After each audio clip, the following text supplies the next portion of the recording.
So let's start with the final session, and this is in the program. This is the so-called non-academic session, or the practical perspectives. So how it was there, but still, people here are now representing something else than academic institutions, or from maybe a bit at least from not the most traditional of academic approaches. But who we have here is Katja Thomson from Sibelius Academy and Lari Aaltonen from representing the cultural cooperative Oulu, which actually I have to say is seems to be at the forefront of the applied ethnomusicology paradigm at the moment, and they've been awarded with several grants and prizes very recently, and being acknowledged and recognized as a very influential or important societal player, no pun intended there, now in this current cultural climate and so forth. Then Elina Seye, who already talked here, but now she's representing the Global Music Center. We were supposed to have Jaana-Maria Jukkara here, who's the director of the center, but she's unfortunately fallen ill, so she couldn't make it. And then we have Menard Mponda, representing Fest Africa festival in Tampere, and then Miriam Mekhane, representing our vision, or this our club vision, or what is nowadays the appropriate name for the community. But nevertheless, the community and activity organized originally by the city of Helsinki, the cultural center Kaisa there, and linked to the kind of multiculturalist policies of the city of Helsinki, and Miriam has been participating in those concerts and club events during the past year, and actually was there already in 2009 as a 14-year-old singer-songwriter, and yes, so she's representing that activity. But I was thinking that first you might each and every one of you say just a few words about in a more detailed manner of where you come from, both physically and mentally, and and then also about how you see or what do you think of the notion multiculturalism in relation to your activity, or the sphere of activity that you represent here now today, or in general, if you wish. But we could go forward in an alphabetical order or some other order, from left to right, or center to the margins, or peripheries. Alphabetical order is always a good thing. It's neutral in a sense, but if we start from the bottom up, that's even more neutral, or maybe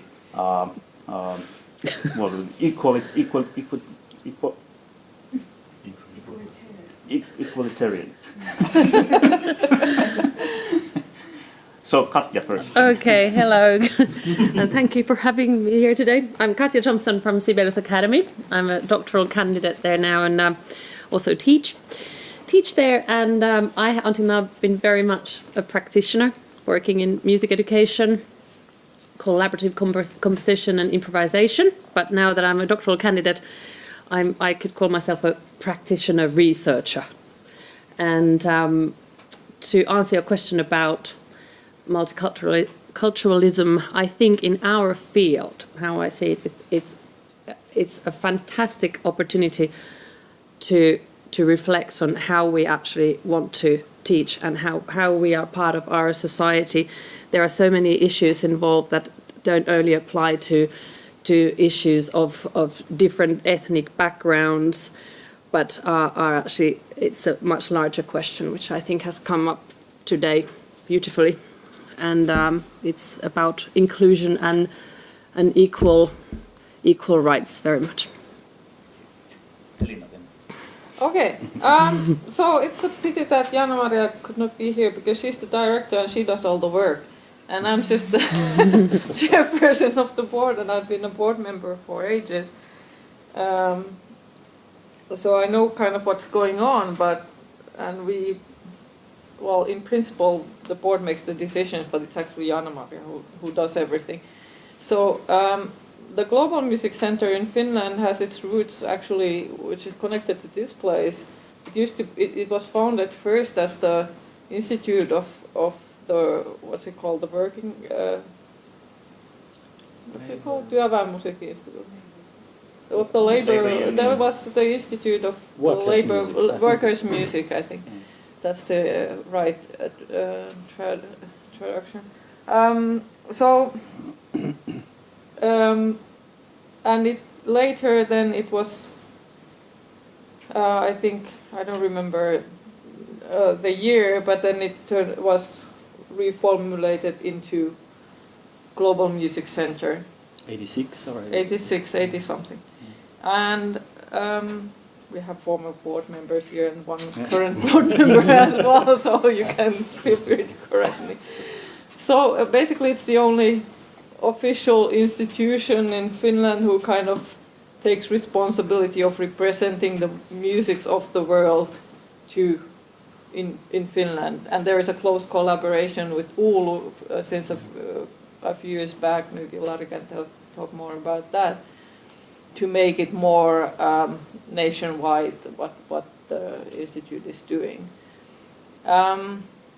What is usually mentioned first when thinking about global music is the yearly Etnosoi Festival, which is probably the oldest world music festival in Finland, and there is a policy of kind of bringing that kind of music on the stage in Finland that would not otherwise maybe be heard here.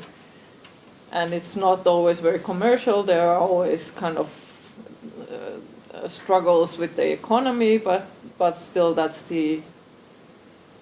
like the effort that the Global Music Center is doing, and that's like the most visible part of the activities. But then there are lots of other activities. There is a library. There is a large collection of recordings. There are archives of different kinds of materials. There have been recording projects, and the institution, apart from representing the musics of the world, so to say, music from outside Finland and outside Europe especially, also they very much try to represent also the local minority groups, and there has been a lot of work done with the Roma people and the Sami people, and for example, I think there will be this year or not next year coming out a collection of recordings with some group of Sami people. I can't remember which one. Do you remember? Anyway, there are recordings that are not very commercial ones, but you can find it on the website globalmusic.fi. And there are also some books. For example, my PhD thesis was published by the Global Music Center. And there have been also a lot of development projects or development collaboration projects done in different countries. I think the last one was in Tajikistan, and there have been others.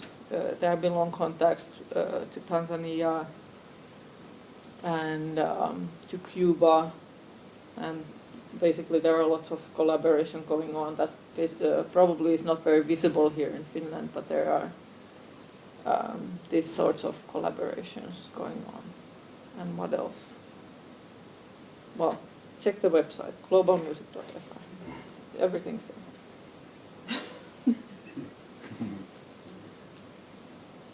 Okay, Menard. Thank you. So my name is Menard Mponda.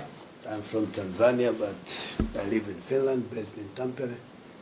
I'm also a student at Sibelius Academy, Global Music, master degree, almost finishing. I am a musician. I'm also a choreographer, but also a director and producer of First Africa Festival, which was founded 2002. So next year we are celebrating 15 years anniversary since it was founded.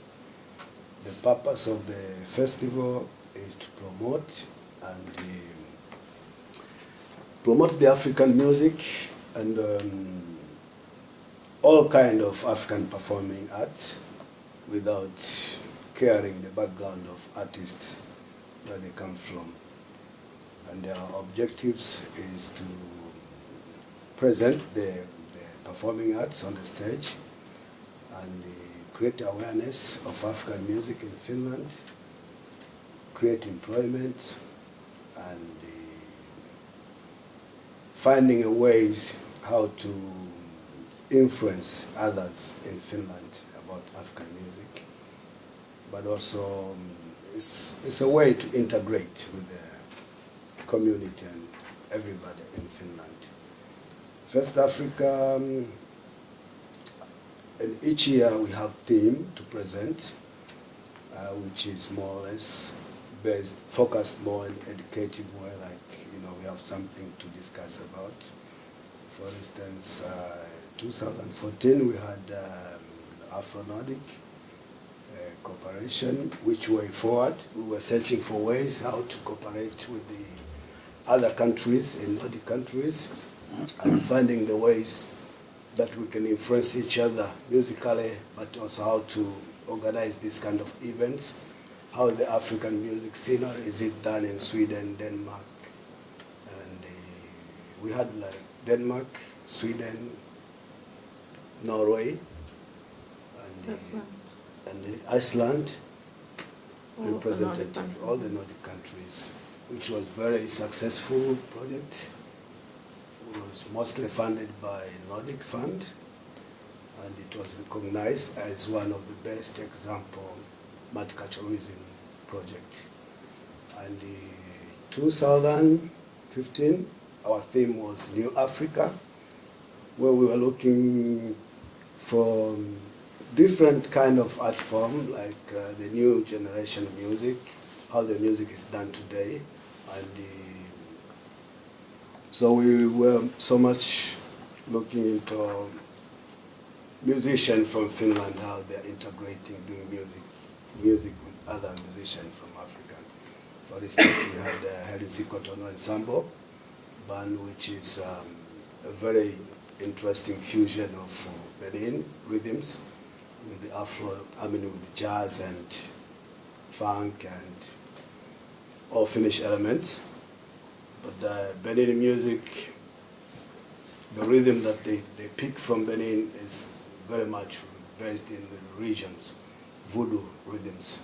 So it was very interesting to showcase it at our festival.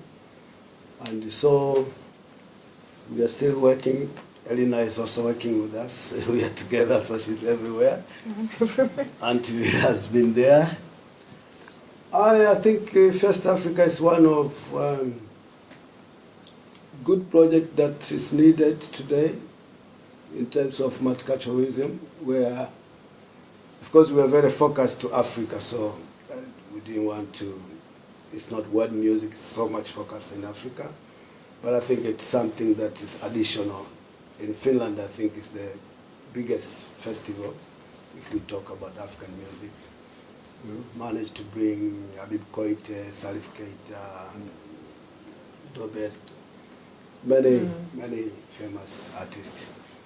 But we're still struggling because Finland is still a very young country in terms of multiculturalism, so still struggling with the audience. The concept of African music is still not very understood well. When you say First Africa or African Festival, most of people think it's only percussion, those stereotypes. But so we are trying to bring a good quality music to the stage so people can, we can add value to African music in Finland. And so it can be a tool that can create employment and finding ways to improve this music so it can be discovered as quality music and be used in other places like academies.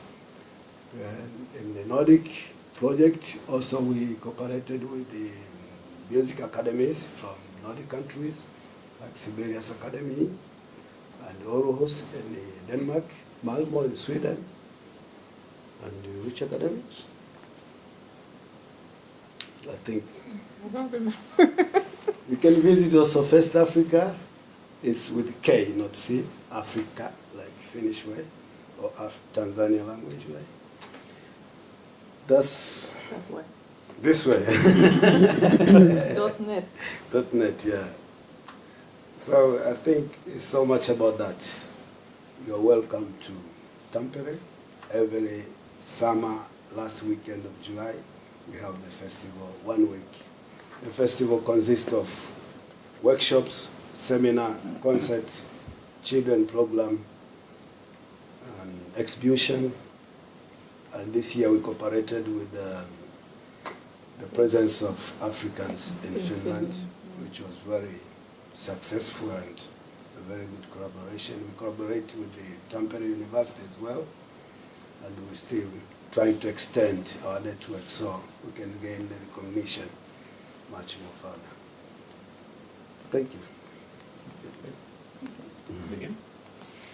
Hi, I'm Miriam Mekhane. I'm half Finnish and half Algerian, and I'm very honored to be here. It took me a while to realize that I'm talking somewhere because I usually don't talk, I only do music. It's a new scenery for me. Yeah, so I'm a singer, songwriter, dancer.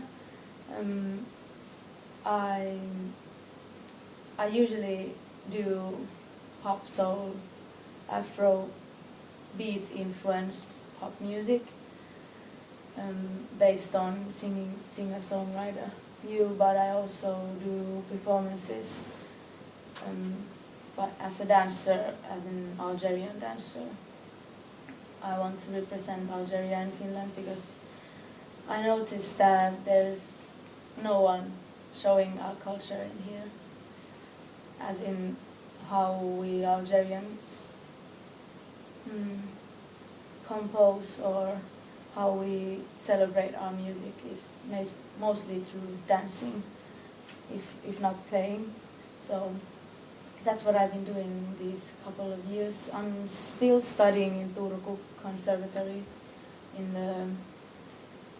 to be a musician. My main instrument is singing, but I also play piano and this kind of stuff. And so yes, I was in Arvidsjaur singing contest the first time 2009, and then I think it was 2014 the second time.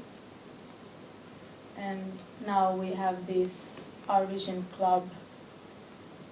It's not a competition anymore because we talked about how it brings people together, but the competition concept is not good for singers and new musicians to come in. We want to give an opportunity to just do your music without taking the pressure to outstand each other, because it easily evolves to rivalry between many singers. We noticed the second time I was there. Yeah, so now we're focused on telling our stories, and we had our concert in Savoy, which was called Our Story is Our Sound, which was that some of us performed our own songs and some of us had Petter Kortman, who is a great singer-songwriter, musician, had done some songs for them about their stories. So, yeah, and what else can I say? I'm not used to speaking in public. I'm used to telling my stories as as a musician, usually playing or singing, so this is quite new for me, so I apologize if I don't know how to express myself with words, especially now when it's not French or Finnish I'm speaking and singing, so it's not the easiest language for me. But I think that's the most of what I can say about myself. Okay, I'm Lari, Aaltonen. Nice to see you all. I'm also a doctoral candidate at the University of Tampere, but now I'm not talking about that. I'm the acting president of Cultural Cooperative Oulu. I actually had some slides, but I don't know if I really should I show them. Yeah, I have some pictures and I have some history. Anyway, for those of you who don't know about Cultural Cooperative Oulu, it was founded 2003, like 13 years ago, by a group of ethnomusicologists in Tampere. Some of us were students at the time. Nowadays, 2015, we are 7 ethnomusicologists and 1 instrument builder in the company. And the idea when we founded it was to kind of idealistic crusade of widening the educational perspectives in music in Finland. That was the idea. Like we kind of studied ethnomusicology, and then we had this feeling that people don't really know about musics of the world or Finnish folk music, and we kind of wanted to do something about that. And we started to do workshops in schools and kindergartens, universities, high schools, elderly homes, different places. Nowadays we have like from 500 to 700 gigs a year. So we have like 4 or 5. Yeah, next year I think we have 5 full-time workers in Oulu doing different kind of workshops mainly. Next year we will have a big project called Encounters, which has to do with the refugee situation in Finland. We got funding from Finnish Cultural Foundation. We are doing musical workshops in those centers, reception centers, and trying to get people to interact with each other, trying to get the refugees or the people who come here to interact with the native Finns. And we're doing that the whole year, next year, and it started already, and it's going on. It's going on pretty good, actually. There's been a couple of concerts already with the refugees and Finnish musicians in different places. Yeah, but Oulu also has in addition to these workshops, we work very closely with the Global Music Center. Actually, we are kind of the educational part of Global Music Center, at least officially, because we get like indirect funding from the state to Global Music Center, and Global Music Center is paying for us to organize education nationwide in global music and folk music. But we also do event organization. We do a spin-off festival of Etnosoy in Tampere. We are based in Tampere. We have an international singer and songwriter festival next year in early April, I think. It's a small festival, but anyway, we do some other events and concerts too. We also have a library and record collections and an instrument collection, which is like more than 400 something instruments, and they are in a database. I can show you later, that you can see what we have. But that's I think for introduction, I guess. Okay, yeah.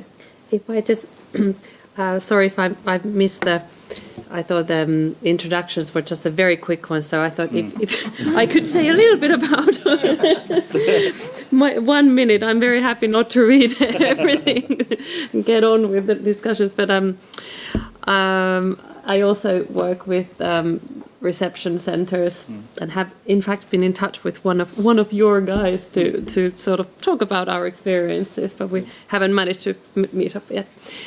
And so my work is looking at both the working practice and the research is about setting up projects with reception centers mainly with children and young people, families at this point.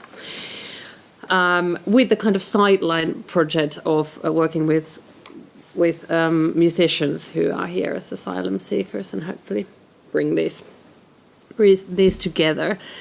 And then my teaching at both academies in the music education and folk music department, and including the Nordic Masters in Global Music, UskoMus program. So we're teaching collaborative skills, collaborative composition, improvisation, to be able to work with musicians from different cultures, and often also using methods from other art forms.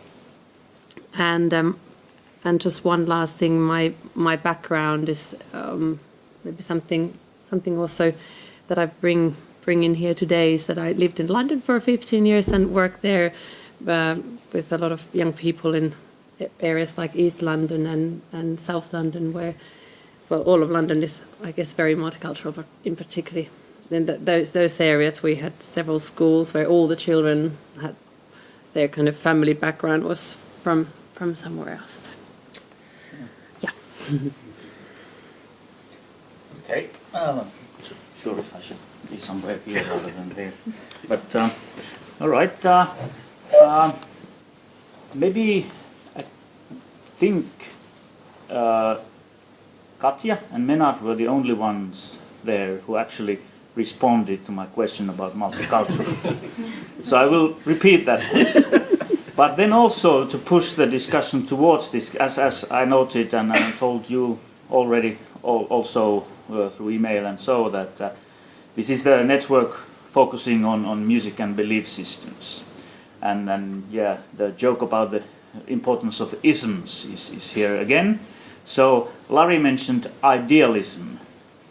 So I was just wondering if, in addition to multiculturalism, does idealism have a significance in the field that you are working or doing your stuff?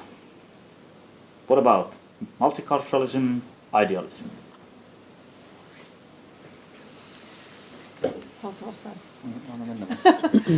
Sorry, I forgot it on the way. I had it in my head a little early. I think idealism is very much part of the Global Music Center as well, and multiculturalism is kind of a given. I mean, thinking about the field that we are working on minorities and people coming from other cultures, or trying to bring other cultures or make them better known, as I believe it says in the constitution of the Global Music Center.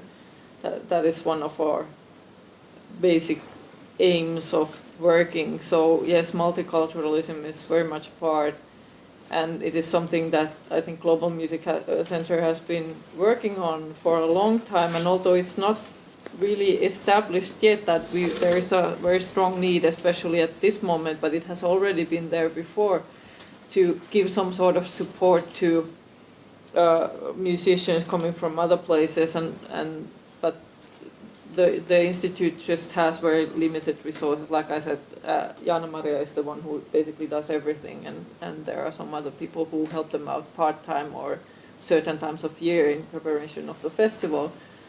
But basically, so Jaana-Maria is the person who knows everybody and who people come to ask questions, and we would hope really to provide some sort of services. And there is actually a database for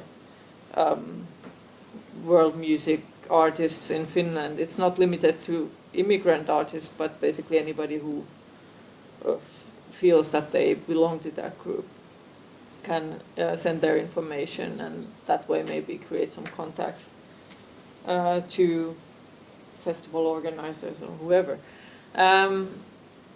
And so yes, multiculturalism definitely is something that is very much part, and also the idea basically of trying to create equal opportunities for people, not just immigrants or people from minorities, but also creating equal opportunities for people to get to know this music and these cultures and create these contacts and create these connections. Many of the same things that were meant here, said already by others. So, and I suppose in a world like ours you have to be somewhat idealistic to work with these kinds of issues. I don't know. Just seems like that. Yeah, what she said. No, ideal. You can Well, maybe it's give some more isms present- are so difficult because I mean, of course, we are promoting understanding and we are promoting peace and we are promoting like idealistic concepts which probably won't happen like in a global sense. And we live in a multicultural society anyway. And I know that multiculturalism means it's a theoretical concept of a different type of politics.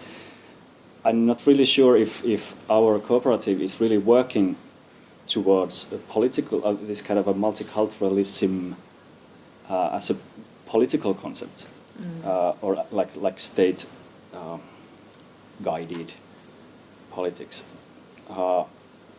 But now, when we have this project going on with the asylum seekers, we've been talking about a lot, about the response, because there's a negative response, of course. There's huge positive response and awards and everything, but there's this, the Facebook writing and internet writing going on all the time.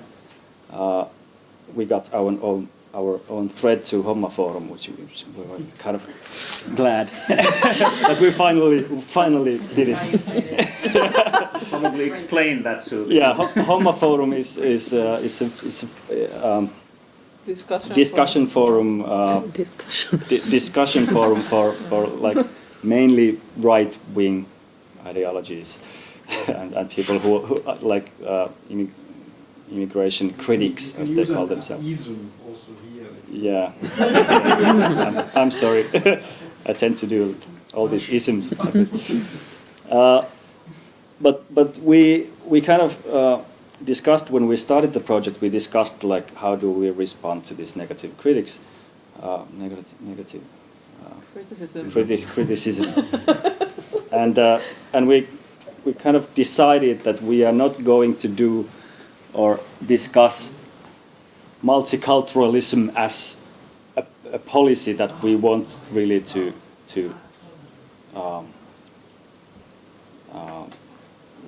promote. But we want to kind of, we realize that the situation is like this and people are pouring in and something has to be done. So we chose arts and music in order to help people to meet each other. So we are reacting to the situation we have. We are not like promoting multiculturalism as an ism. That's what we are thinking. I think that's what I'm trying to say. I think for Global Music Center as well, that it's more about creating these equal opportunities for people and creating these connections and spreading knowledge to avoid conflicts, and that's then some sort of a peace ideology, if you would.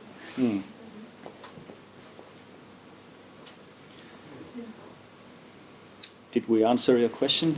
Yes, you did. But what about the isms, or the idealisms? Or are there many idealisms in the work of you three others?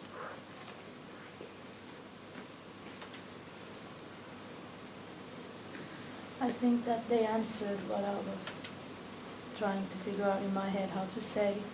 But our concept, our vision club, is a much smaller. It's just starting. We're trying to spread knowledge to people in Helsinki that there is a place for people of different cultures to do their music and do their arts.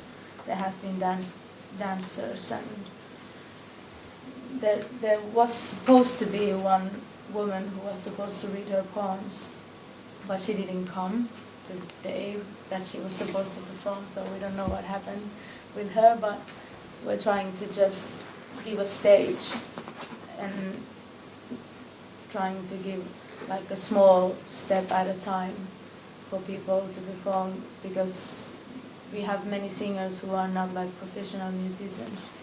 So when we're performing in Kulttuurikeskus Kaisa, the cultural center, it's much easier to come perform for people who have not performed before, because it's a small stage about this size. If we want to think about what we did in Savoy, we had like the singers who have been doing it a lot more. Then in Kaisa we had, for example, this 13-year-old girl who just is starting to realize that music is what she wants to do, so it would be a much bigger stage for her to sing her own songs if she was in Savoy or a big stage like that. So I think that they answered what I was going to say, that try to avoid conflicts by bringing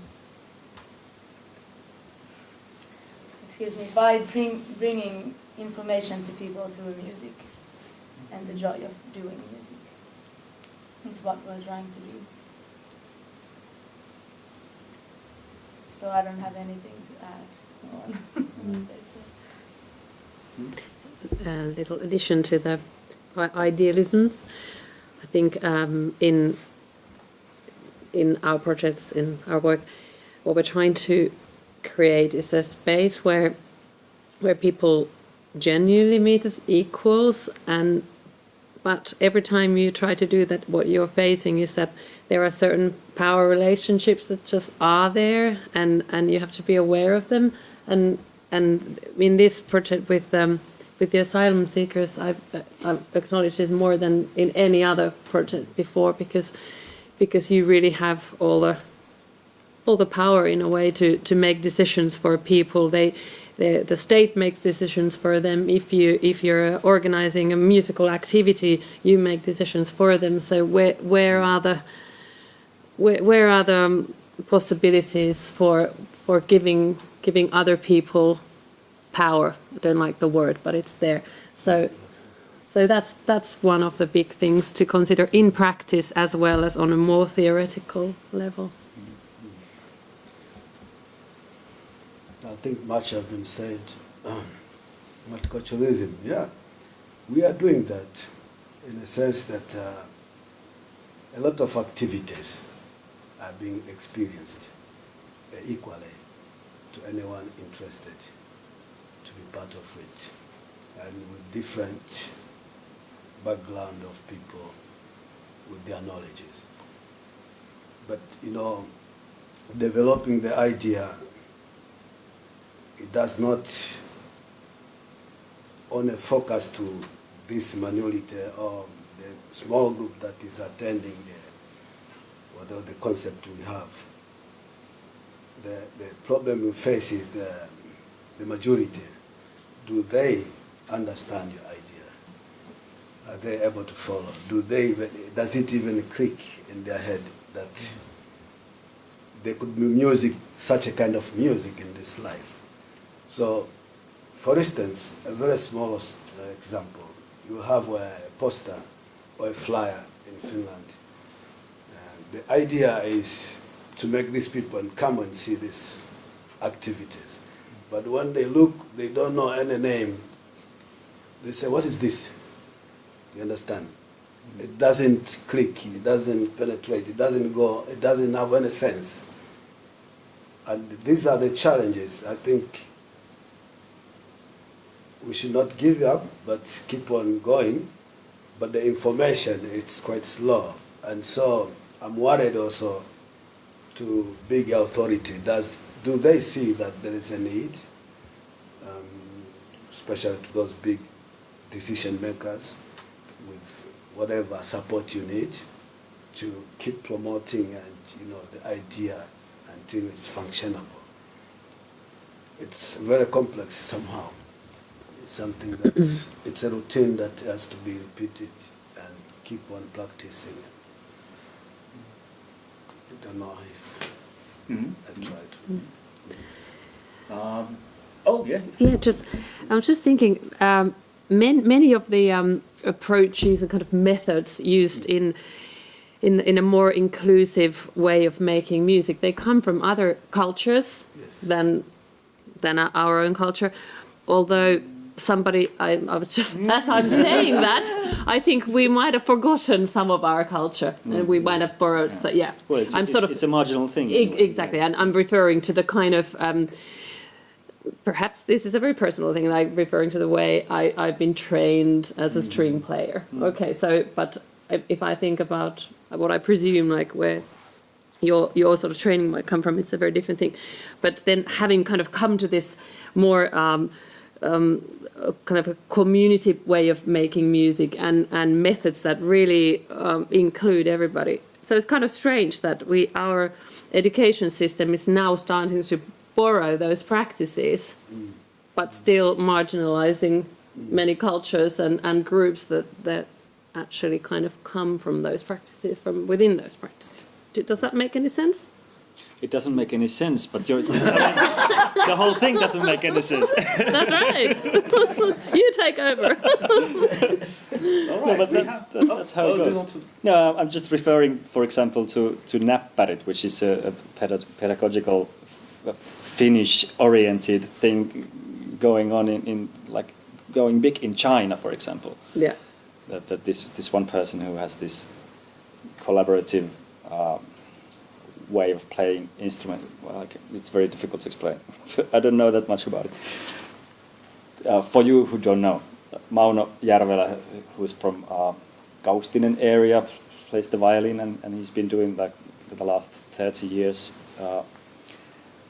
including everybody to play at the same time, every age, like from the age of 2 until whatever. And they have these huge groups of mostly string instruments, and they are performing, they are playing, everybody just plays what they know, just maybe 1 note or 2 notes, and the more advanced play more.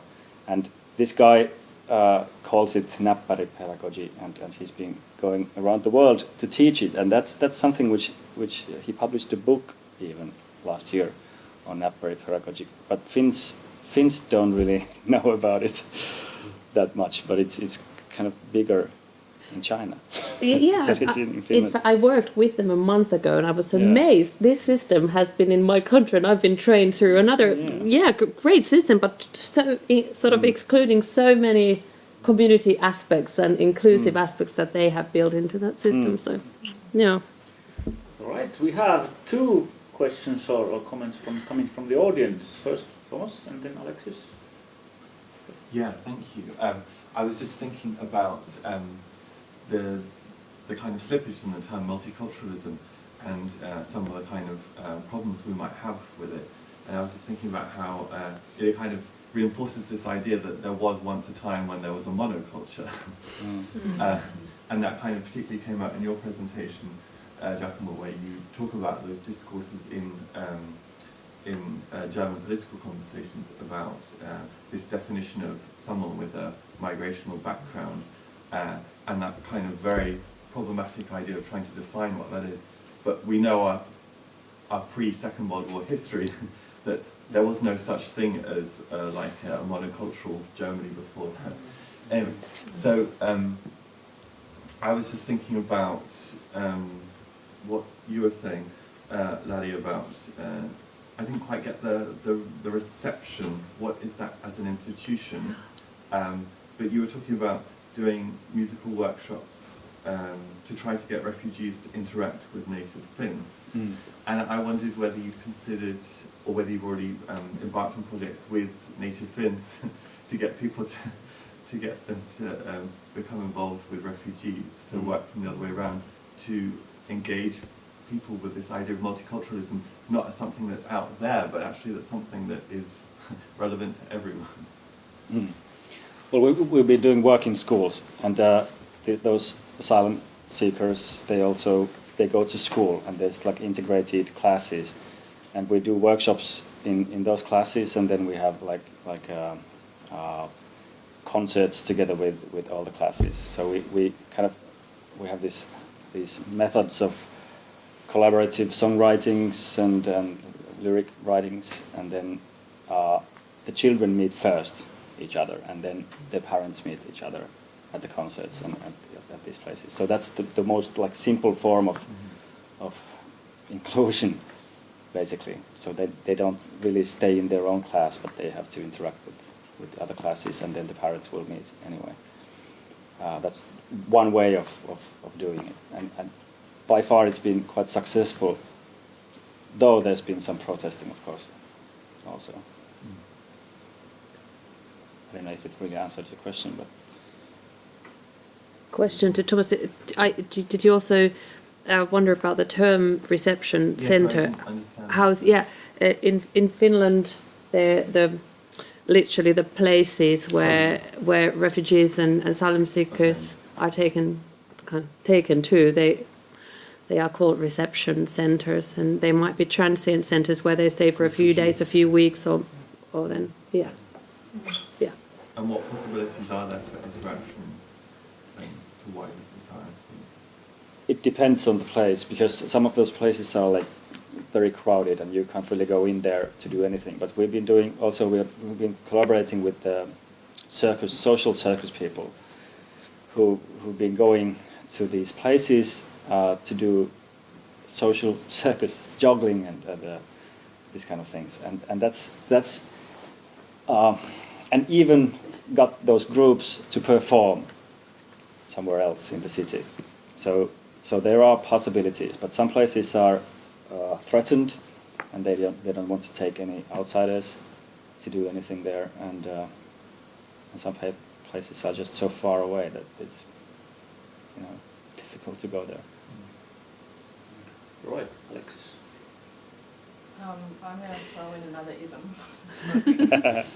But it's one that I think that I've been thinking a lot about as a scholar. So it's not only for practitioners or whatever you want to call, but also for scholarship. And I wonder why quite a few of you seem to be shying away from activism.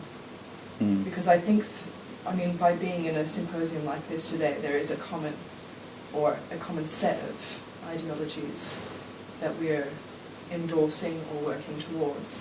And a few of you have said, I don't want to promote multiculturalism through my work in a sort of an activist sense. And I wonder why.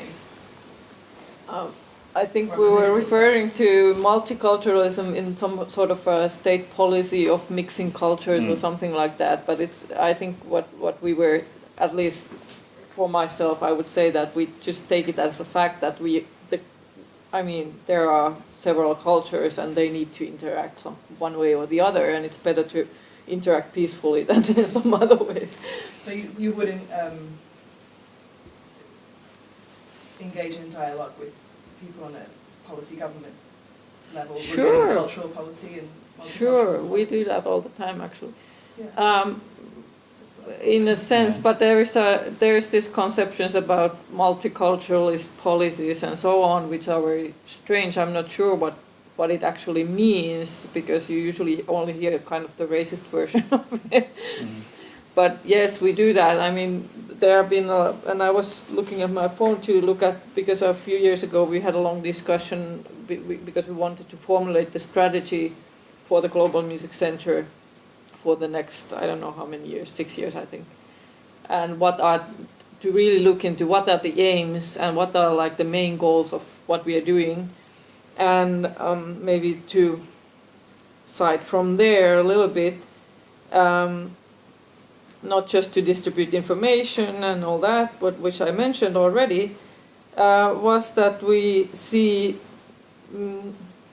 what basically we need that all of this is connected very strongly with the supporting of human rights and equality, both in Finland and internationally. And we see music as a human right, that people should have their right to their own music, to their expression, to music as a form of expression. And this is something that we should support.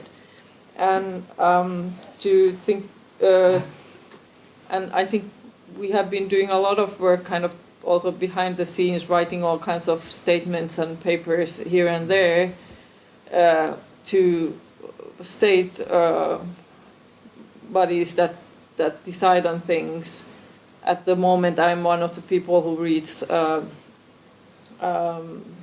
is part of the, what's it called, the Finnish Arts Council doing in the multiculturalism board there. So I'm basically deciding, one of the people who decides on grants that are directed for multicultural arts. And Jana Maria used to do that before me, and we are trying to influence the Ministry of Education in certain ways to notice the different musics that exist already in Finland, and to acknowledge these minority groups in their policies. We have regularly conversations about the policies of the Finnish Broadcasting Company. Why isn't there any, basically, well, there is 1 hour of world music weekly, and a weekly show. Why aren't there any programs, for example, for playing Somali music or Vietnamese music or whatever? There isn't any. What can be done? Can we do something? And all of this, we discuss a lot and we try to do our best to do something about it, but like I said, the resources are very limited. And while we were in the board, we actually did this one nice writing exercise on this topic. So, strategies. So we have been doing a lot of strategies, but how effective we are in pushing things forward. So activism, yes, definitely is part of what Global Music Center does. Is it so embedded in your work that you don't even think about it? Yeah, it's kind of like, sure. It depends how you really define activism. What do you mean by? No, I think activism? we kind of acknowledge it. I don't know if my fellow board member agrees that there is some sort of an activism going on all the time. What about on an individual level? Could you think of your singing and your musicianship in a sort of activist sense? Yeah, actually, well, this past Saturday we had Music Against AIDS concert, which I organized with two volunteers, and it was me and also Kelly Bigsaris from Estonia who performed, and we're trying to get treatment to India and Africa to get it more. We try to, well, that is one example of what I'm doing, that we're trying to bring knowledge to people that HIV and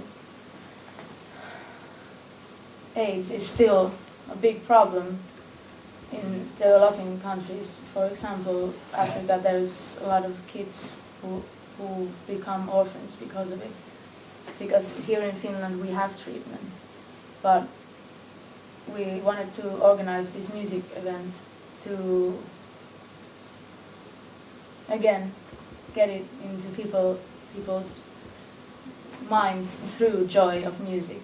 People were having fun, but also we gave information. We gave more ways for people to if they want to donate money or they want to do something like that.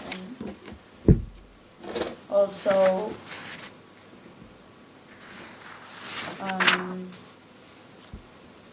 you were talking about asked about activism, and that's what the problem with our competition is, that we don't have that much of people trying to do it voluntarily, because everybody is just like,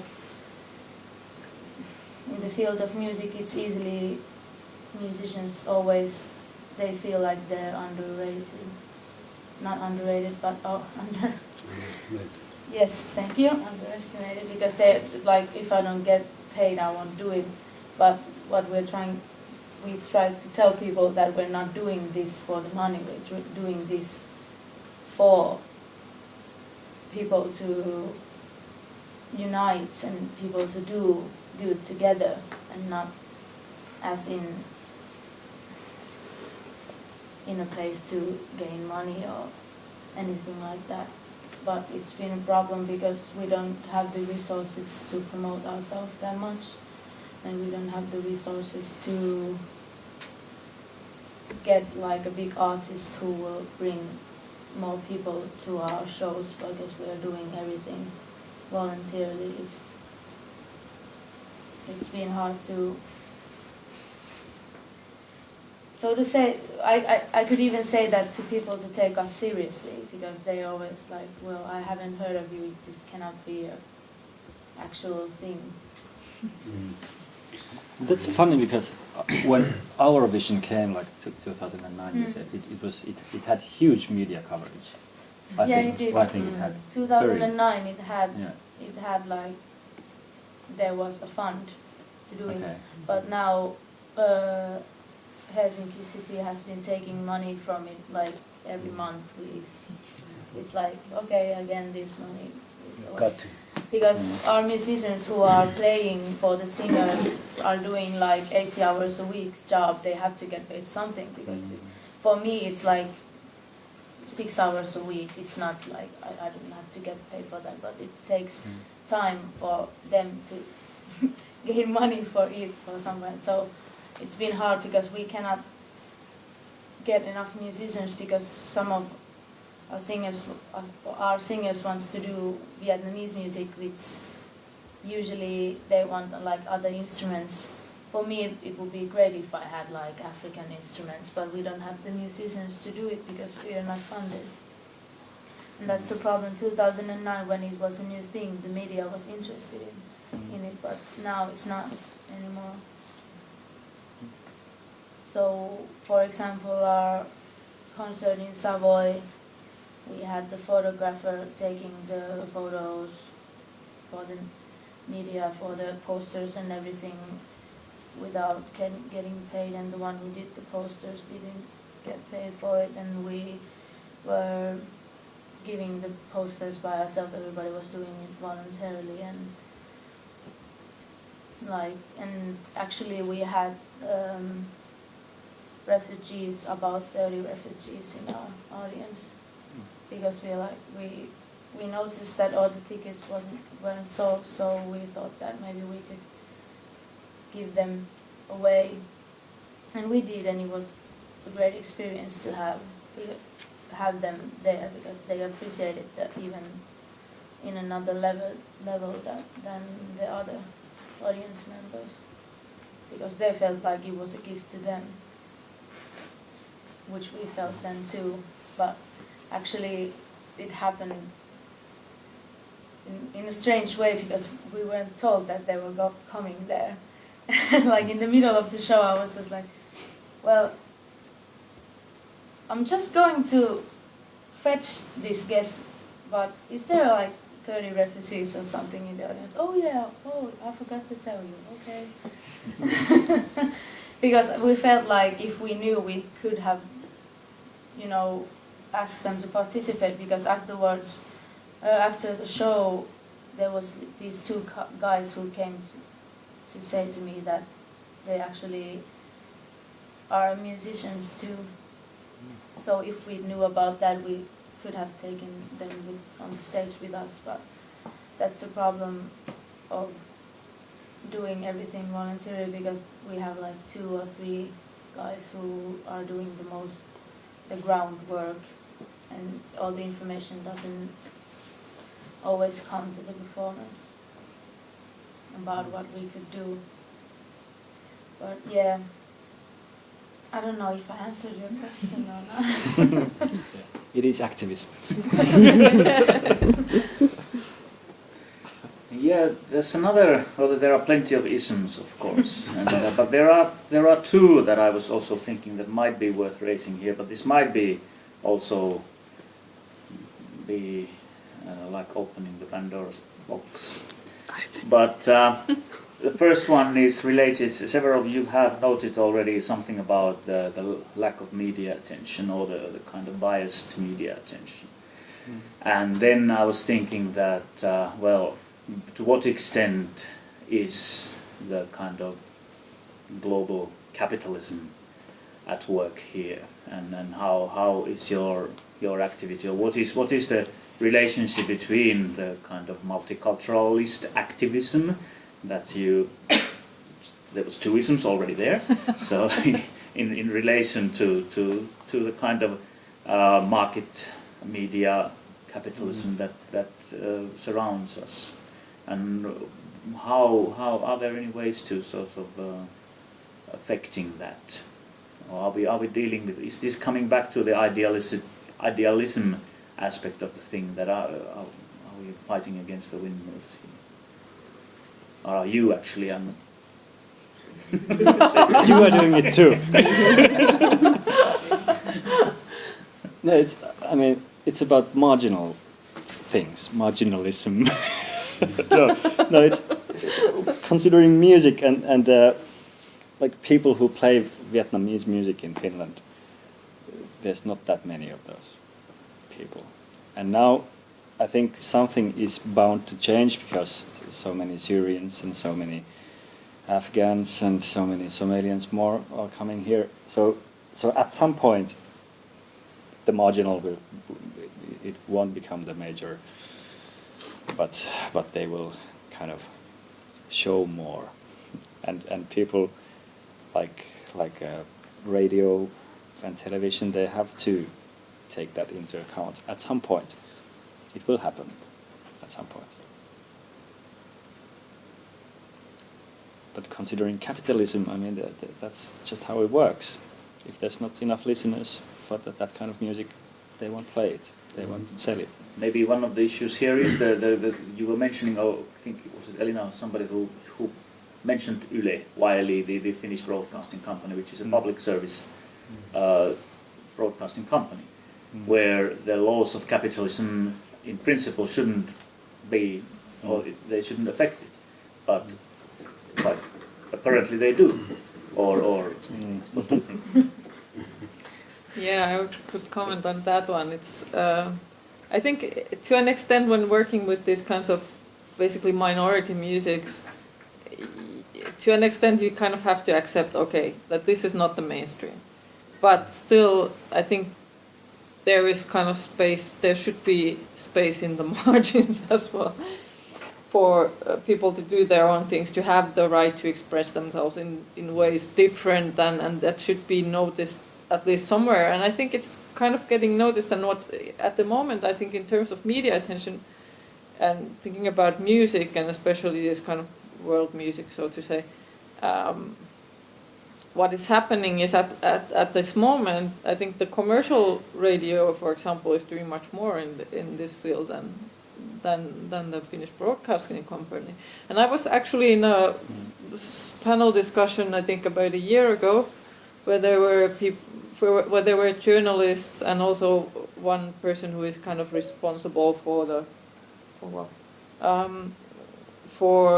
this folk and world music programming at Yle in the Finnish broadcasting company. And I asked there the question that, and nobody really answered that there were great ideas, but they don't really know how to do it. Their position as somebody who works with music within Yle is very limited as well. So what they can do is not much. But I asked this question because I had recently moved back to Helsinki from Tampere, which is... My phone is doing things, sorry. And I said, I live in this part of town which is kind of mixed, very mixed. And I asked this question that, well, Yle should offer programming basically for everybody living in Finland. But what do they have to offer, for example, for this older gentleman who was sitting not far away from my house on a park bench listening to some kind of, I would say, some sort of Arabic, Middle Eastern or North African sort of pop music. Not classical music, but this kind of approachable sort of music. Or then the bus driver in the bus that we take every day to my son's school, where there was this bus driver, probably from Congo, I would say, probably a refugee from Congo, listening to a very strange mix of, I don't know, Lingala language gospel and very cheesy French love songs. And I mean, does Yle have anything to offer to these people? I mean, they should. I really think that they should, but obviously they don't. I mean, most of the programming is basically they have a whole radio station for just classical music, a very kind of informative sort of things, and then they have this little bit more popular sort of programming, and then there's the youth channel who just competes with top 40 sort of music. And where is all the diversity, and where is all these things? And that's one of the things that is really very much discussed in Global Music Center and the board meetings. Okay, yes. Maybe the idea of capitalism here is not the way we should put it, because in truth capitalism is offering solutions to this via Spotify, which gives me the freedom to listen to Eros Ramazzotti on the bus as an Italian.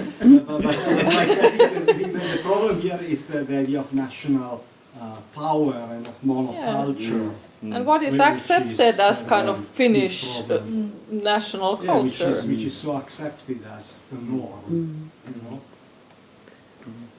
No? I don't know. I'm still I'm still fascinated by this kind of packaging idea that, in a way, the morning's first presentation showed the Vargesville, because that was a packaging, and I felt really torn about it, because on one level I thought, yay, this is bringing these people together, and okay, yeah, it's done a little bit like this and that and puzzle, and but at the same time I felt uncomfortable about it, and it's kind of, I'm agonizing at the moment over that, because I feel that even doing research about a project with reception centers, I keep going in circles about, am I using these people for like my benefit, or where's the dignity in this, and I've always been interested in these issues, but where are the lines? And in fact, I'll read a very short sentence to you. This was I think it's a good guideline for anything, but it was from Australian organisation called RISE. They are refugees. It's an organisation totally owned, governed by refugees and asylum seekers, and what they kind of gave these 10 commandments, to artists, practitioners, and one of the most important ones was, don't, kind of like, you're welcome to work with us, but don't use us as your resource for your next artistic project. Simple as that. And that could apply to many other cases, but anyway, and that's kind of my take on capitalism here. It reminds me of one of these classic texts or classic scholars within the field of ethnomusicology, Bruno Nettel, who's a US scholar, and he put it something like that. The basic question of the ethics of ethnomusicology has to do with who owns the music and what can those who do not own it do with it. And he's not referring to owning in the very material, financial sense only, but in terms of identity politics and so forth. But I think that it resonates there as well. Sorry. But I'm coming back to Giacomo's note on I agree that of course the kind of national imaginary is here very important, but I would also say that it's inextricably linked with the kind of capitalist structure of society, and that what is economically profitable is quite often at least framed as somehow nationally important, and then the kind of history of those practices, or the role of those practices who do not have such a longer history within a certain kind of country tend to be excluded. Alex. For instance, with Yle and capitalism, there was a music series on TV, one of the Yle programs, which is tending to be more sort of culturally informative, Yle Teema, and they cancelled the last show, which was showing Sami and Romani. Yeah. And I wrote a very strongly worded piece to Hesari, which they didn't publish. But you have a blog, you should publish it there. But the justification for it was twofold. One was that they didn't have the audience interest, so that would be the capitalist argument, which I don't buy, because it also has a very poor view of the Finnish public and what their interests are. And the second one was that there was a lot of songs and whatnot that weren't in Finnish, because Finnish people can't read subtitles.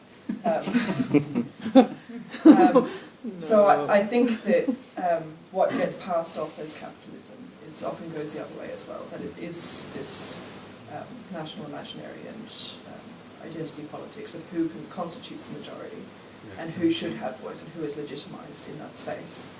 And then we don't have an audience is the easy back out.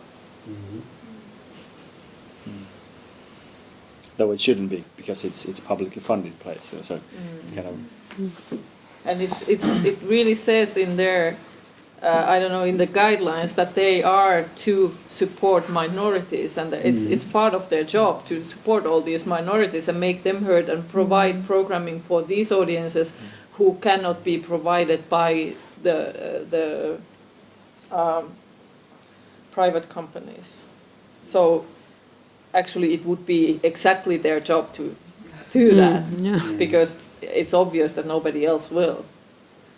So, because there isn't the audience. I mean, if they use that as an excuse, then that's exactly the reason why they should do it.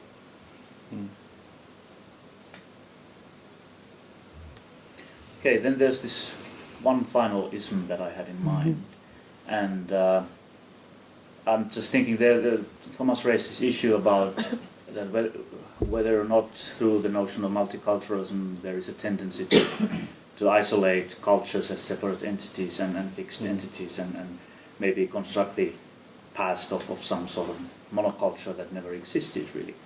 But then also in relation to this idea that when we talk about multiculturalism, there are some scholars, for example, who say that it's just another phrase or a kind of a more polite phrase to say that we are actually talking about multi-ethnicity, and through that we are talking about just kind of reconstructing or repeating these kind of racial divisions between people, and so through that the ism that I'm referring here, of course, is racism, and then to what extent the talk about multicultural work, is there a risk of racializing music, or does it give a kind of a platform for racism in more general? This is funny. You should ask, because I didn't use the word multiculturalism, and neither did she when talking about Global Music Center or Oulu, because we don't really use that word because it can be understood in so many ways. We are promoting equality and understanding and people's right to do music. So we don't really... In their own ways. In their own ways, yeah, of course. Whatever they are. So it's kind of a multiculturalism as a concept is quite tricky, and that's why we kind of decided not to use it. So would I be correct then to paraphrase this, or to say that you don't use the word because it has the possibility of recreating racist categories? Definitely, yes. Yeah, I would agree, and I might have to check if we actually use it in the Global Music Center, for example, in the strategy. We might actually use it, but I do see a risk there, and I also see especially a risk of thinking about, I've been recently had so many discussions on social media and wherever about these things about, well, you know, their culture is like this and their culture is like that. I mean, it's all, I think and I also am very annoyed when people use multiculturalism in the sense of immigrants, which I see used a lot in Finland, that they say, well, okay, we offer this, I don't know, a course for, I don't know who, for doctors on multiculturalism, when they actually mean how to deal with immigrant patients, and these kinds of things. So I think it's a very dangerous word in many senses, and also it kind of also erases the understanding that actually all of us are more or less multicultural. We live in these ways that are not necessarily very Finnish.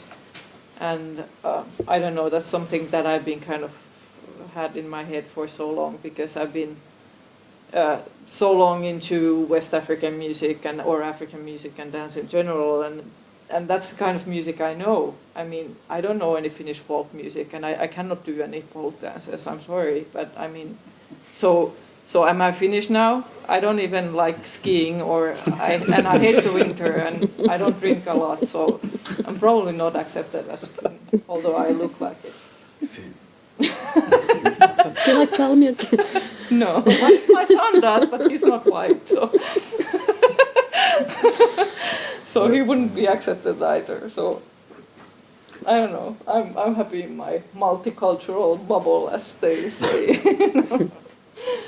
But there have been quite a number of issues with this, the concept of multiculturalism, especially in Finland, when, let's say, in Art Council, like before, so much talk, speak about promoting multiculturalism. You can get funds and this and that. And I remember a few years ago, once you are visiting the website, for instance, everything was in the Finnish language. So you're promoting something that is actually, you're not targeting the person, the victim, but it's just theoretically in your brain that this is, and there've been a lot of complex, like, come on, you want us to apply for money, we cannot understand anything. There was no knowledge, there's no tools to help these people that you're calling multiculturalism. So the bias between the reality in the ground and what is being said as authority in practice, there's a big gap. At least now it's changing, but after a lot of, striking and many questions and all that. Yeah, I would like to add that one, because that's something I've been talking also a lot of within kind of the Global Music Center board, that there is in Finland this tendency that when there's these kinds of issues are raised, okay, let's create another project. Like now you have this, I mean, of course it's great that you have this project with the refugees and all that, and it's needed at this time because it's a new situation and so on. But like, okay, we should create another project for supporting immigrant musicians or something. I'm like, no, we should actually make it a part of the local policies that the Union of Musicians and all their information is in Finnish only, and how that to approach them and to make them aware that there are so many musicians now in Finland who don't understand Finnish or do not understand it very well. So they should provide, if they are to represent musicians in Finland, they should provide some information in other languages, or teosto or other instances, that they should be part of the system already. It has been more than 20 years. And I'm actually a little bit against this rule that was said that do not use us as, who in this kind of a society that we have, where all cultures, you can be influenced by so many cultures, that who can tell artists, who can tell that where is the line of like abuse or being influenced by another culture. And I think to make these kinds of very strict rules that do not use our culture, it's very wrong also to say that, because of course in our society where everything in this kind of postmodern sort of reality that we live in, of course you are influenced by others. I think what she meant is... I understand it. Yeah. I understand it, but just to see the other side of that. The other side of that, yes, it is like that. But for instance, personally, myself, I felt many times that I'm being used as a subject. So you can apply money, you can use me to get your salary. That's their point. Sure. Yeah, instead of training this person also to educate others who looks like him. You understand? Like Ulu, so you have a lot of people, also migration, immigrant, that works with you, that are also in the same form like you are. And this is where the complex come, like, okay, you want to use my music, and where do I benefit from it, your aim is very good, but when we don't see many people like us in the field also doing something, it creates these boundaries, gaps, and the people mind change. I think that's what you, like, there's a very thin line, but there is Yes. very thin line. Also, Elina, I totally understand what you mean, because I think sometimes we can get also too stuck about worrying things where it's just actually just creating opportunities for people, and that's so it's a fine line, and I think it's just something I think as a kind of particularly as a researcher, I find myself now reminding myself of, because you're kind of dealing with ethical questions and things like that. But that was now so interesting what you said. I forgot about my previous thought. Okay, carry on. But this is the thing. But the thing is, again, when things are not, like, for instance, I'm very happy with the Siberius Academy, having this UskoMus, program. Because with that, a lot of foreigners can, get possibility to study and, gain the musicianship and know the knowledge of music in Finland, what's the scenery music, in Finland, all that. So that's an addition which came a bit very late. We were talking about 6 years now, But those kind of institutions, we need them in Finland, and I think in somewhere else there are quite many, because Finnish language is very difficult. Immigrants are so much coming to this country. We need this, to understand each other. But when we don't give them rooms how to come in and learn the way you are, so also they can provide their knowledge so that we grow up together. That's when you feel the distance, like I'm the object and you are a person who's going to always lead me and tell me what to do on your benefits. But such a kind of UskoMus program, also your program is very good. Of course, we've worked very much together. The idea is very strong and very good. Global music centers. I was just, sorry. Can I just shortly say I understand what you talked about, not using the multiculturalism at the word, because it can easily be turned into racism. But do we actually want it to turn racism? Because if we who understand it as a good thing, if we stop using the word multiculturalism because we're afraid that somebody will turn it racist, if we stop using it, it will turn racist.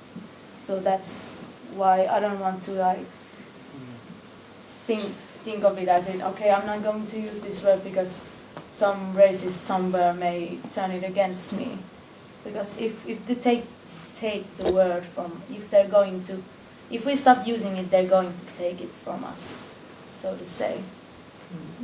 Like, that's what I've learned through my own experiences about racism, is that if I decide that silence is my answer, it's going to turn against me. For example, some Finns have had a hard time understanding that my other culture is Islamic and my other culture is Christian, and they've had a hard time understanding it, and at some point I was just like, okay, I'm not going to answer anything, I'm just going to be silent. But that caused them to misunderstand it when I didn't correct it. But I did understand what you guys meant when you said that it's a word that you should think about when using it. Sometimes it even feels that there's kind of external differences are sort of surface and brought up to the surface because people, all of us, sometimes we have difficulties dealing with kind of sort of internal conflicts. We all have if we look into our families, we all have different kind of influences coming from our parents and grandparents, and I think I really believe in education that takes like inclusion and equality into the heart, because if truly we taught in that way, we wouldn't be suddenly thinking, oh, quick, there are some people from another country here. Let's come up with a way how to teach people from this culture. It's kind of a crazy idea in a way. And I've run a few of those courses to teachers, and I'm always like, oh, how do I start this? Because I know why it's there, but it's so much bigger issue. I just have to say that about this abusing things, like talking from talking from as a president of Oulu. We have been abusing a lot of people, and people have been abusing us since like 13 years. And we are still like, we still collaborate. I mean, it happens. Of course it happens. In certain, in many levels, all the time. And the thing is that you just have to kind of forgive yourself and forgive the other if you do something wrong, and if there's a difference, something going on. And I mean, belief systems and cultural differences and whatever, they cause problems sometimes, and you just have to go over it. No, the beautiful part is when you realize and then make it the best out of it. Then that's when we grew up together. Okay, we have a question from the audience. Not a question, just a comment with this idea of using musicians and musicianship and cultural identities and abuse and things like this. I think it relates to Tom's presentation this morning about the legitimized forms that can take. Because I think that being used comes through being able to express yourself in a specific space, in a specific way, not on your own terms. I think that that's probably part of it in research and professions. But I just wanted to draw the connection back from the start. But that's also a very wide question on doing anything on stage, Or in a classroom. or in a classroom. I was just about to say that. Like, for example, organizing a music event, you always have to put a line somewhere, because if it's too much of everything, people don't know how to react to it.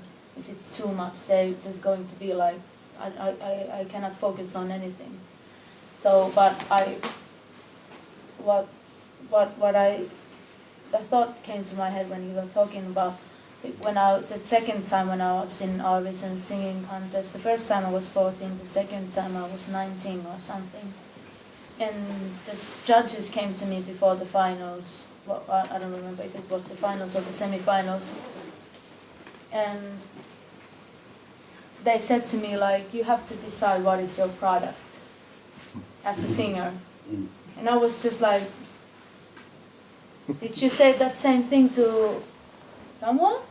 No, why are you saying it to me?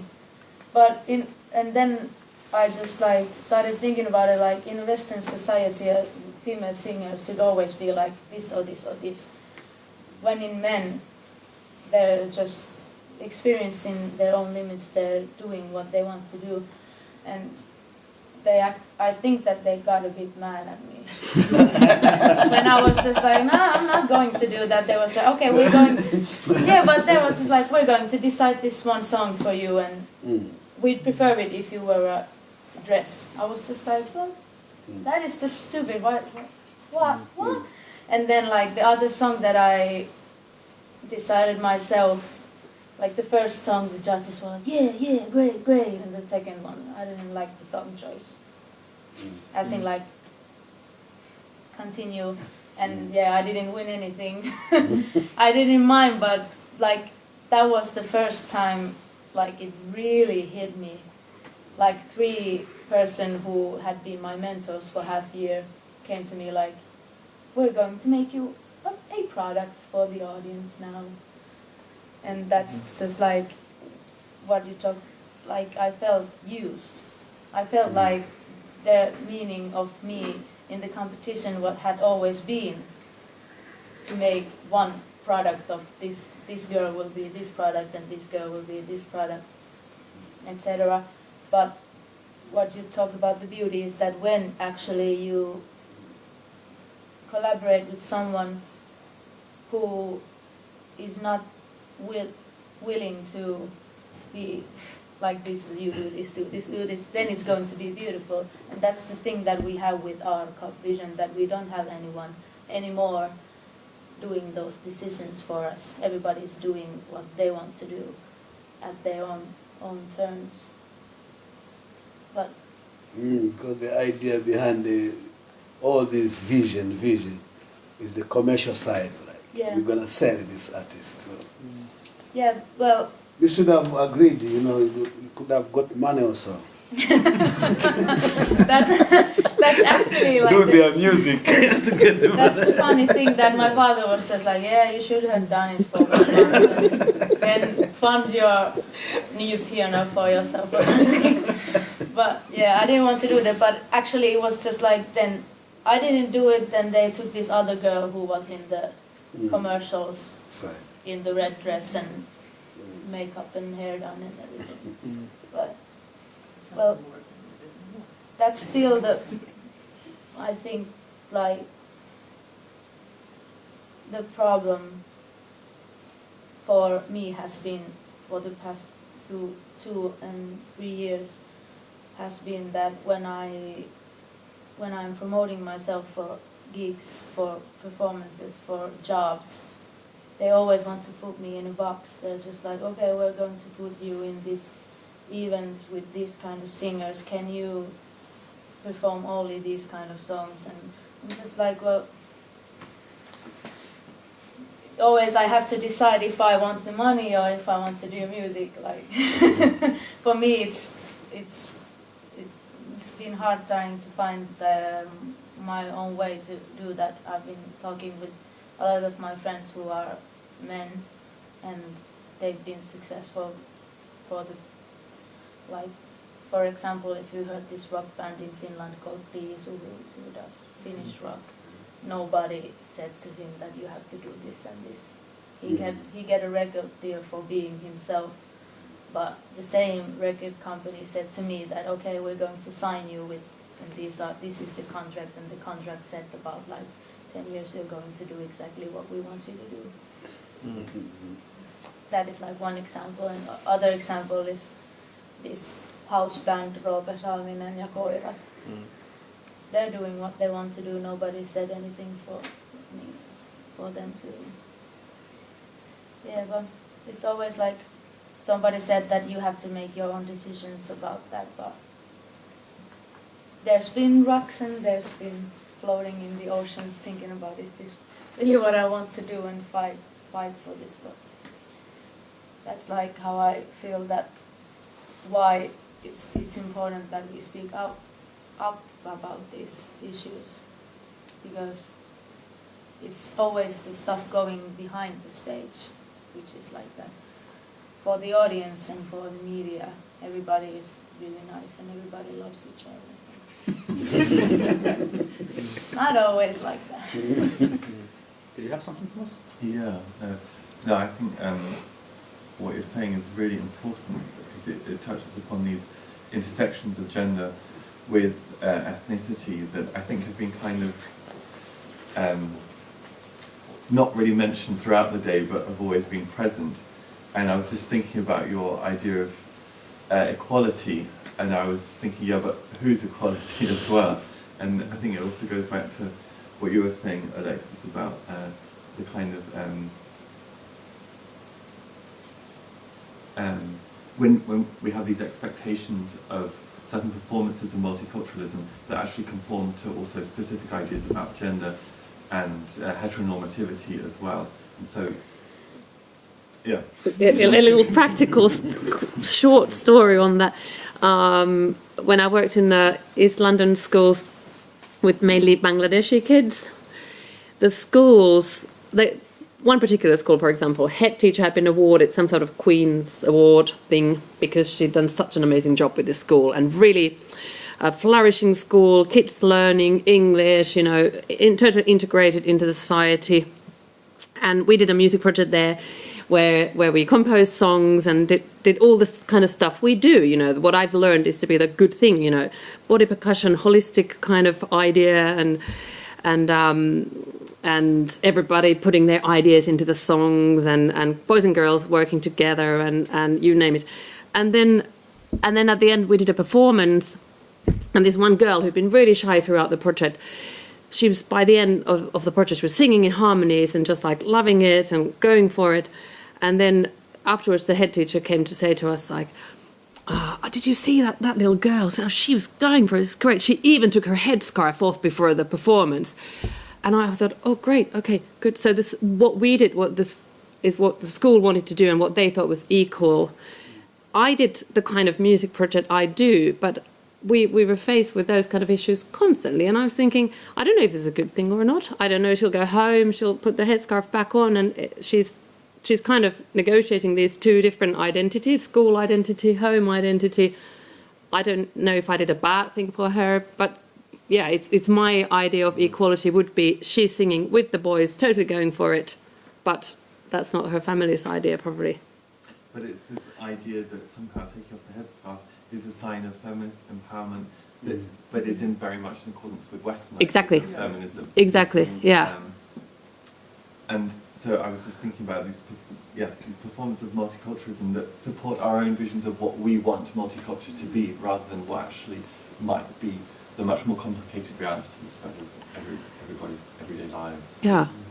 Yeah, And because who decides? the first thing that came to my head is that if she felt that the scarf, she was Muslim, yeah? Yeah. If she felt that it was her own choice, she could have just keep it on and rock it on with it. Yeah.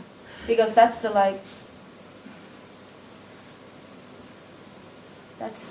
that's like what you said, that it's what we want multiculturalism to be, but it's hard for some people. Of course, there have been misusing of women in Islamic culture, but also in our society too. But we have to understand that it is someone's own choice. It can be when you're about 10.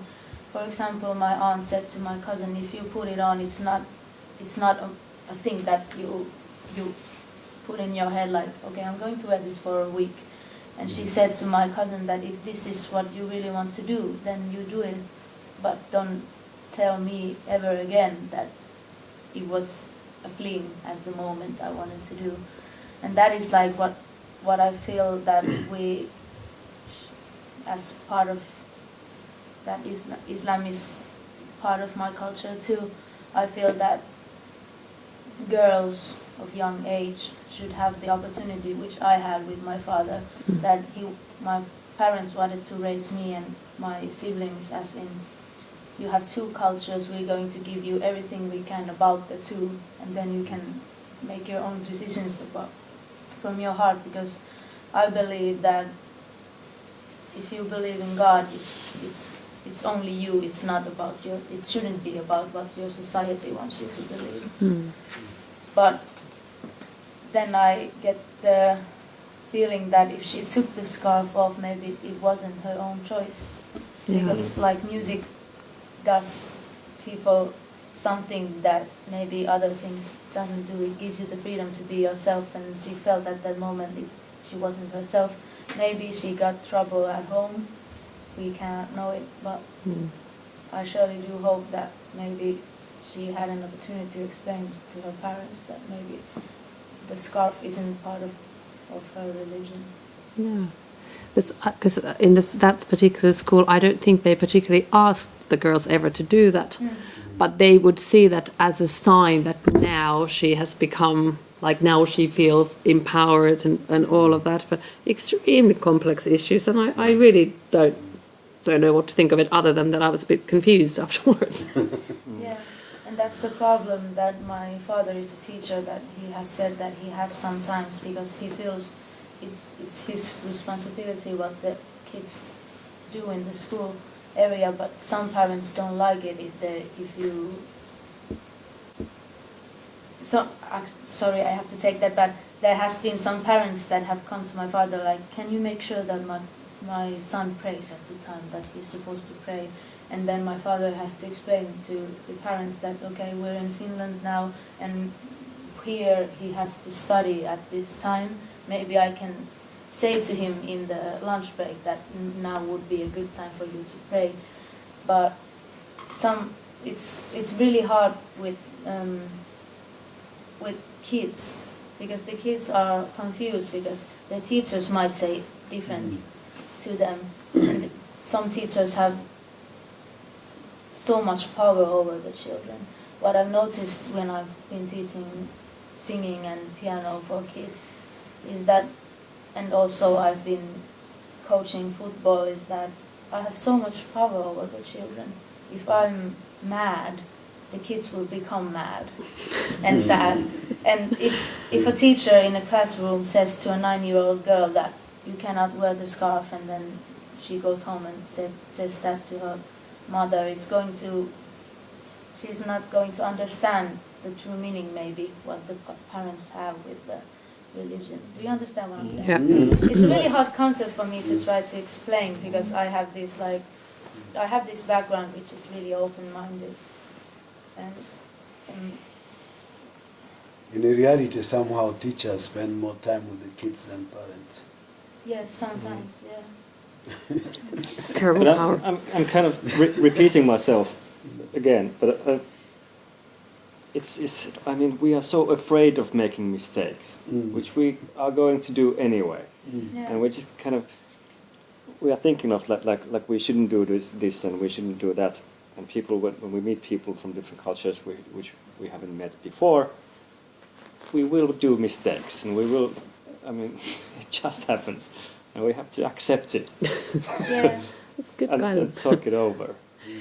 Laura's research, actually, I think you have something about that. Like, let's not try and find policies how to deal with this and how to deal with that, but learn to accept that you don't know what's going to happen, and what you're aiming for is to be able to navigate in that situation and find the right solution for that particular situation, and there are no rules really. Yeah, maybe it's just, well, of course it concerns the teacher education in my case, but the music teacher education, but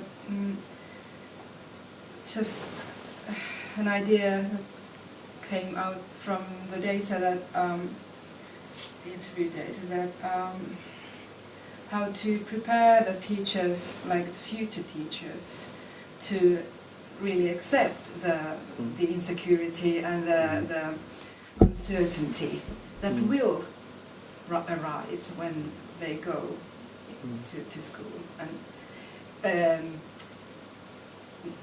rather than always know what to do and how to react, and how the teacher education, I think, well, in these two cases at least that I have been looking at, the programs are designed in that way that they try to give those answers and give those tools and give those ways of dealing with things. But how can you know those things if you are not there yet? And how could you accept that there are situations that you don't know how to react? And use that uncertainty as a resource. Exactly, and also discuss that while you're studying with your student friends and with the teachers there, and because everybody has those experiences and feels being in a culturally awkward situation and how to deal with that. Like your own family sometimes. Yeah. Yeah, usually, actually. Yeah, I think the emphasis on reflection is really important, because I agree with what you say, but at the same time, some people are more allowed to make more mistakes than others. Some people can be disciplined much quicker than others. True.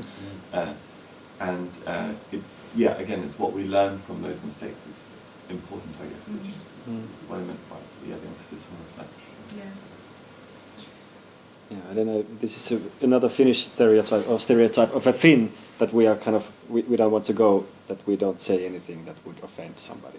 That we are rather we're just quiet, and we don't go to social situations because we are afraid of we might do something stupid. Yeah. I don't know if it's true, but I feel like I moved this autumn. I moved to Turku, and I felt a bit weird the first 2 weeks because when I talked, everybody was just looking at me like if I made a joke. And I don't believe that I have that much of a black humor, but if I made a joke, everybody was like. And they didn't. I had to say like for 2 weeks that was a joke. Yeah. When I was serious, I had to say now I'm serious.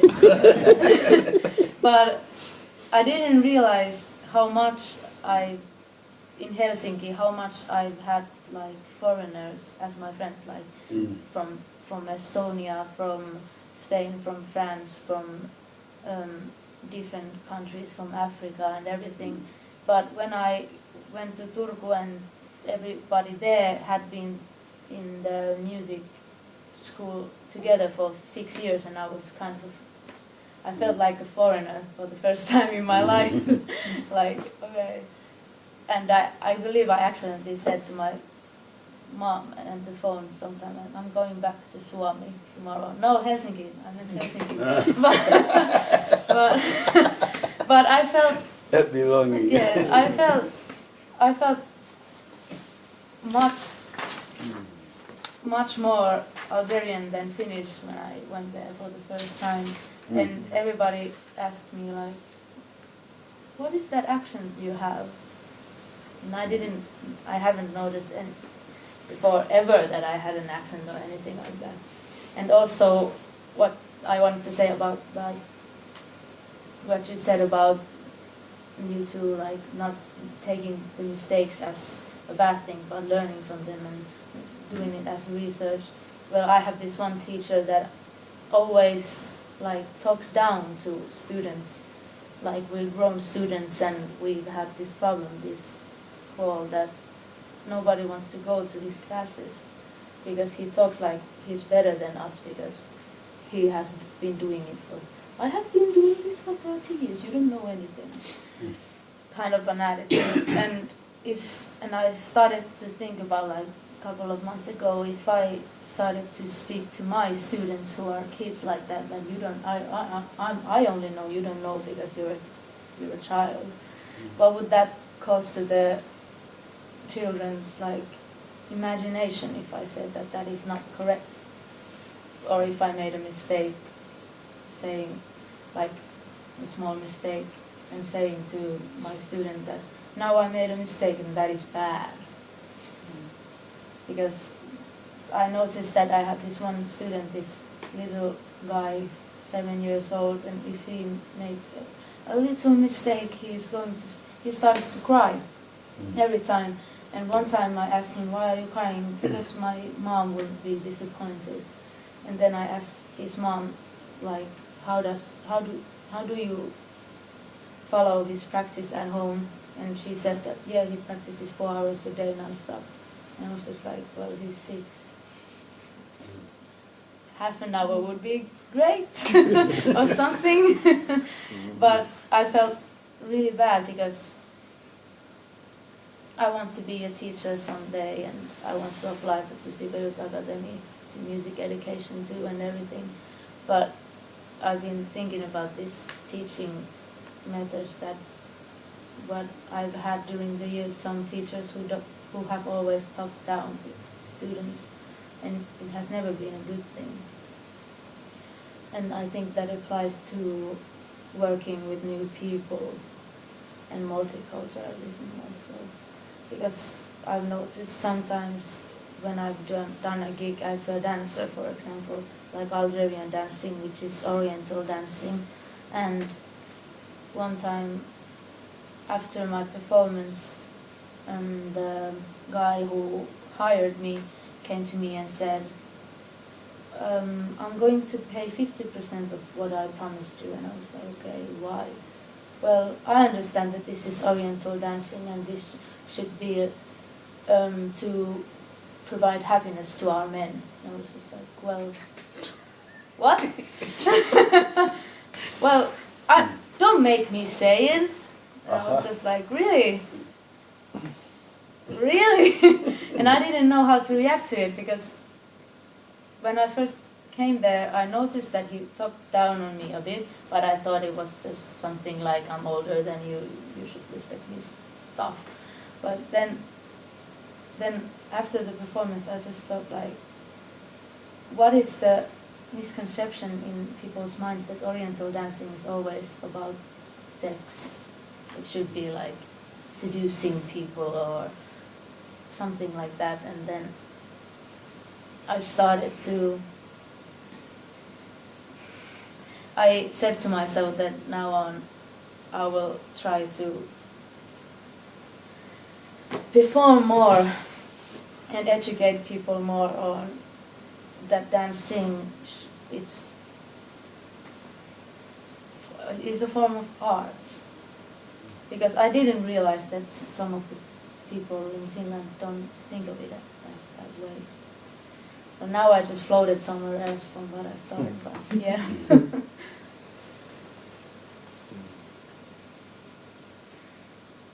Okay. Are we exhausted in terms of the commentary?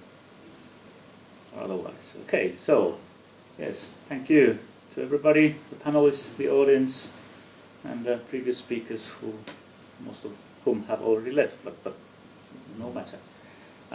At this stage, I could present you with two options. One involves staying here for another 35 minutes. It's a film that was finished in early June this year about a Sierra Leonean musician who's been working here in Finland and now actually is in Sierra Leone, doing kind of activist work on the consequences of Ebola. So that is a film that lasts 34 minutes. The other option is dinner somewhere, not too far away. Is there a third option, which involves both? Yes, that's the third option. I'd love to see the film. Okay. But all right. Anyway, thank you to everybody. It's been a pleasure. And as somebody said that, well, okay, we probably don't have the answers now to all the problems that we're addressing here, but we are a bit wiser, I guess. And we can use the uncertainty, the increasing uncertainty that these kinds of discussions always lead to, as a resource to work further and make the world a better place for a tiny bit. But yes, have a nice evening if you don't join us for dinner later.